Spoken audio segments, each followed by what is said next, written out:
जय श्री कृष्ण। भागवत स्तुति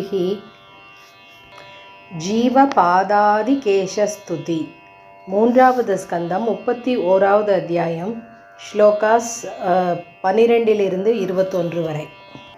ஜந்துருவாச்ச தஸ்யோபசன்னமவிதும் ஜகதிச்சயாத்த நானாதனோர்புவி சலச்சரணாரவிந்தம் सोहं व्रजामि शरणं ह्यकुतो भयं मे येनेदृशी गतेरदश्य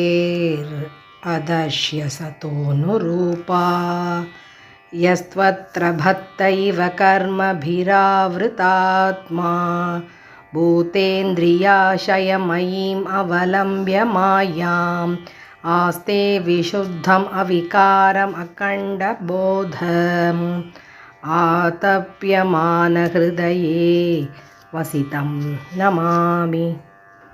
यः पञ्चभूतरचिते रहितः शरीरेच्छन्नो यतेन्द्रियगुणार्थचितात्मगोऽहं तेनाविकुण्डमहिमानमृषिं तमेनं वन्दे परं प्रकृतिपूरुषयोः पुमांसम् यन्माययोरुगुणकर्मनिबन्धनेऽस्मिन् सांसारिके पतिचरंस्तदभिश्रमेण नष्टस्मृतिः पुनरयं प्रवृणीतलोकं युक्त्या कया महदनुग्रहमन्तरेण ज्ञानं यद्येतत् अदतात् कथमः स देवस् त्रैकालिकं स्थिरचरेष्वनुवर्तितांशः तं जीवकर्मपदवीम् अनुवर्तमानास्तापत्रयोपशमनाय वयं भजेम। देह्यन् यदेहविवरे जठराग्निनासृक् विन्मूत्रकूपपतितो भृशतप्तदेहः इच्छन्नितो विवसितुं गणयन् स्वमासान् निर्वास्यते कृपणधीर्भगवन् कदानु येनेदृशीं गतिमसौ दशमास्य ईश सङ्ग्राहितः पुरुदयेन भवादृशेन स्वेनैव तुष्यतु कृतेन स दीननाथः को नाम तत्प्रतिविनाञ्जलिमस्य कुर्यात् पश्यत्ययं दिशनयाननुसप्तवद्रिः शारीरके दमशरीर्यपरस्वदेहे यत्सृष्टया तमहं पुरुषं पुराणं पश्ये बहिर्हृदि च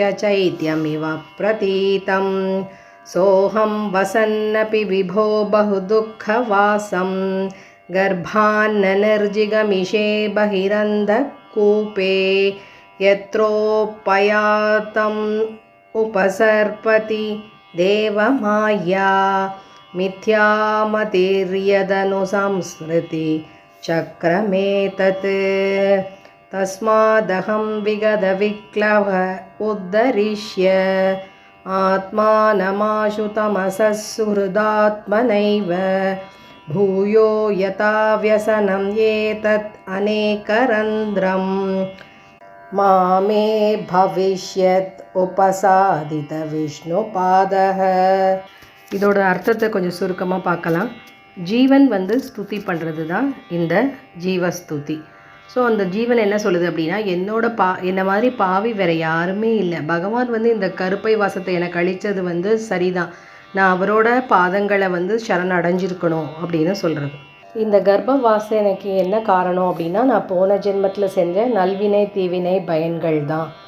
ஆனால் பகவான் அந்த மாதிரி எதுவுமே இல்லாதவர், ஞான வடிவானவர். அவரை நான் நமஸ்காரம் பண்ணுறேன். எனக்கு உண்மையில் தேகம் அது கிடையாது. ஆனால் நான் இந்த உடலால் மூடப்பட்டு இருக்கிறேன்.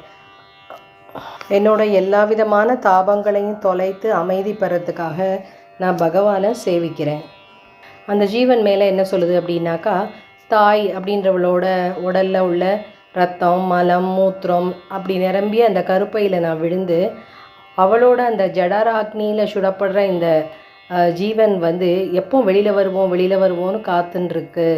அப்படிப்பட்ட இந்த ஜீவனை நீ எப்போ வெளியில் கொண்டு வருவ அப்படின்னு பகவானை கேட்கறது. அதாவது 10 மாதங்கள் வந்து அந்த ஜீவன் உள்ளே இருக்கு இல்லையா, அப்படிப்பட்ட அந்த ஜீவனுக்கு இவ்வளோ பெரிய தத்துவ ஞானத்தை கொடுத்துருக்கியே, உன்னை இப்படி செய்கிறது வேற யார், உனக்கு கருணையே கருணை அப்படின்னு சொல்கிறது. நான் இந்த கருப்பையிலேருந்து வெளியில் வர விரும்பலை. அப்படி வெளியில் வந்தால் நான் எனது அப்படின்ற ஒரு எண்ணம் உருவாகி நான் எப்படியே இந்த உலகியல் சூழலிலே விழ வேண்டியது தான். அதனால் நான் என்ன செய்ய போகிறேன் அப்படின்னா, இந்த கலக்கத்தை விடுத்து துன்பங்கள் நிறைந்த இந்த சம்சார சூழலில் திரும்ப வராத மாதிரி நான் என்னோடய புத்தியை வச்சு பகவான் நாராயணனை வந்து என்னோட இதயத்தில் நிறுத்தி பிரார்த்தனை செய்து இந்த சம்சார கடலை கடப்பேன் அப்படின்னு ஒரு ஜீவன் சொல்கிற மாதிரி இந்த ஸ்துதி அமைஞ்சிருக்கு. ஜெய் ஸ்ரீ கிருஷ்ணா.